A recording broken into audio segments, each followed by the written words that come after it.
Our State of Sports Media report shows that sports audiences prefer streaming to cable by a good 9 percentage points. The contrast is even starker among younger ages, as 83% of 18 to 39-year-olds use streaming to watch sports content, whereas 55% of the same demo use cable to watch sports content. We've seen the recent kerfuffle between Disney and Spectrum.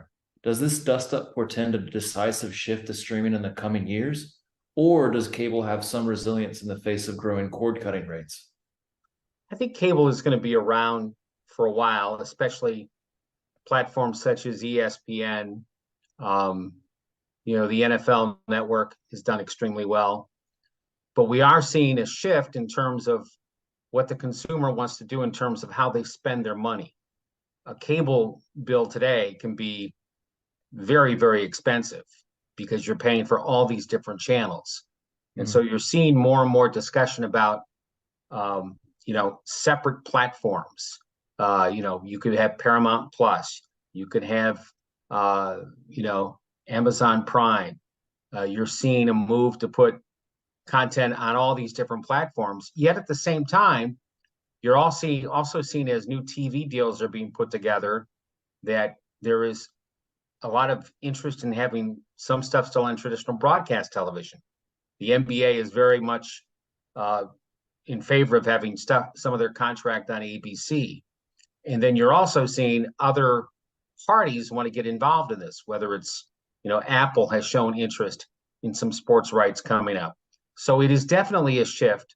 I think, one of the things we'll get into today is the approach by younger demos versus the more mature demos in terms of what they want.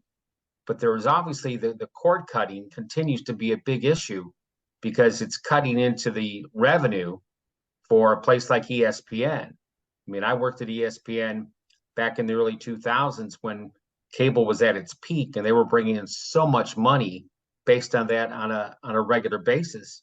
Well, now we've seen those numbers decline, and it impacts how these organizations operate, and it also impacts how things go in TV rights negotiations. The two biggest rights negotiations that I see coming up right now, the NBA contract is going to be a huge deal, and the commissioner of the NBA wants to see a major increase. And then you're going to see the expansion of the college football playoff. Other parties besides ESPN want to get in on that. But it's all about what does the consumer want. The thing with Disney and Spectrum, I think, was really interesting because they finally came to a solution. Now that solution, will that impact other deals with other providers moving forward? I think that's probably something that we should expect to see.